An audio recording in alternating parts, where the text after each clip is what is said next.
Ethan, how can we help her? She is suffering, my wife asked anxiously. My mother-in-law was going through the loss of her husband and had been depressed for 6 months. Before, at the age of 45, she looked young and attractive, but now she was neglecting herself and her appearance was aging rapidly.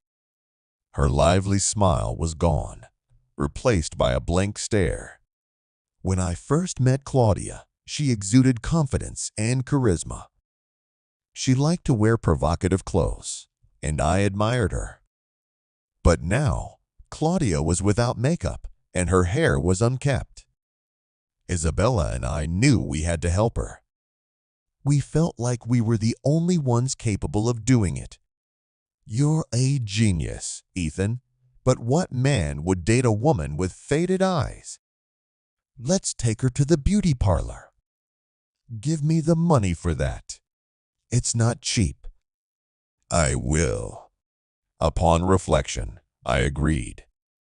It wasn't just about the money. It was about seeing Claudia happy again. Somehow, Isabella had brought Claudia to the beauty parlor. Sitting at work, I watched the money drain from my account, but it was worth it. When I pulled up to Claudia's house, I barely recognized her. She looked confident and radiant. Isabella and I agreed that I would drive Claudia home and shower her with compliments. The words flowed naturally. I watched her blush and felt warm as I saw her come alive again. Claudia seemed to blossom. When it was time to leave, I was reluctant to do so. That evening, Isabella and I discussed the transformation that had taken place. It seemed surreal. Isabella talked about how much it meant to see her mother happy. The next day, I was surprised when I got a call from Claudia. Ethan, you helped me so much yesterday. Thank you. I'd like to see you again today, Claudia said. I reply, I'm glad too, but we have work to do. If you need help, I can come over tonight. That would be great, she said, her tone becoming warmer. Her words puzzled me, but I didn't bother to ask. I got my answer when I pulled up in front of Claudia's house. She was wearing a blouse, boldly unbuttoned all the buttons.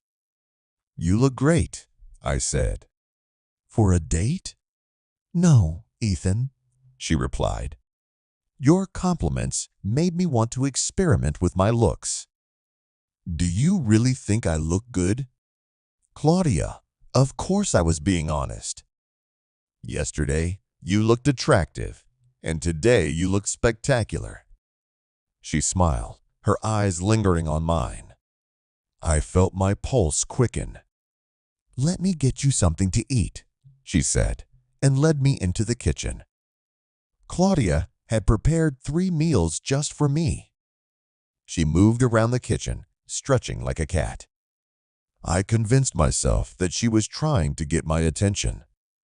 The food was delicious, and I found myself watching her more than I should have. Her eyes were mischievous, daring me to act on my feelings.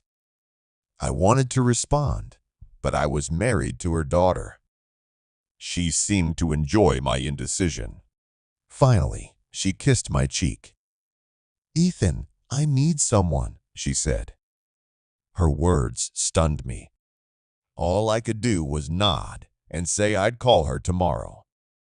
I hurried away, trying to calm my racing heart. Hearing this from my mother-in-law was the last thing I expected. The worst part was that I wanted her too. That night, I told Isabella everything. She listened without interrupting. Finally, she said, I must be strange, but I want you to give her what she wants. We've worked so hard to bring her back to life. Her words shook me. She loved her mother and wanted her to be happy, even if it meant crossing a line. I smiled and said, You're not weird. You just love your mom. The next day, I texted Claudia that I would be at her place at 7:00 p.m. As the time approached, I grew more and more anxious. Claudia met me in an even shorter skirt and see-through blouse. She was confident and showing off her best features. The hunger in her eyes both frightened and pleased me at the same time. The table was set, candles were burning, and soft music was playing in the background. My movements were awkward. We didn't need words. Claudia got up and went to the kitchen, saying, "Now dinner." "Don't argue." She smiled over her shoulder.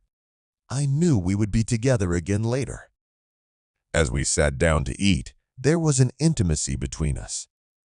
We finished dinner, and without saying a word, she took my hand and led me back. There was no hesitation this time. The boundaries we crossed were significant, but it didn't matter. When it was over, Claudia adjusted her blouse and said, "Now we don't need to hurry." "Sit with me, Ethan." I nodded, feeling a mixture of emotions, guilt, excitement, and something else.